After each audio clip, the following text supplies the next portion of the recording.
New this noon, the teen, a JSO detective says, burglarized his home and shot his dog. Will spend the next 9 to 12 months in a high-risk juvenile facility. We've been following the story since October 2016, when Officer Paul Smith's home was burglarized and his dog Hemingway disappeared. We showed you here the emotional reunion 4 days later and told you when Patrick Bell was arrested for the burglary at Smith's home. Action News Jack's Beth Russo is live at the Duval County Courthouse. And Beth, Bell did not plead guilty to shooting the dog. And the state says that they cannot prove that Bell is the one that shot that dog. When I was in the courtroom today, Detective Paul Shaw gave me this impact statement that he read on the stand. It recounts the entire emotional journey that he's been on since the dog disappeared in October of last year. We want to go ahead and show you the happy ending at the end of a 4-day search when the two were finally reunited. This is after a community-wide effort that we followed very closely.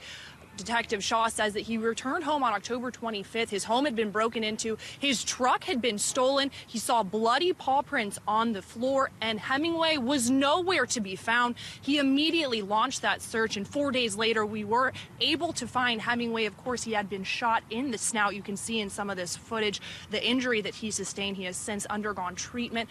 Patrick Bell was arrested after police saw him with the stolen truck, with Shaw's stolen truck just a few days later. He was in court today. He pleaded guilty to possession of cocaine and that burglary.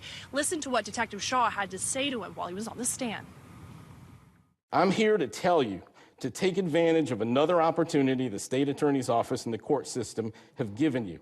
Because if I have any influence over the system, you won't get another chance. And Bell has already spent more than 300 days in jail. He will now be transported to a high-risk juvenile facility where he will spend the next 9 to 12 months. Now, we're learning how Detective Shaw feels about the state not being able to prove that Bell shot his dog. We'll have that update coming up on Action News Jax at 5. For now, we're live at the Duval County Courthouse this afternoon. Beth Russo, CBS 47, Action News Jax.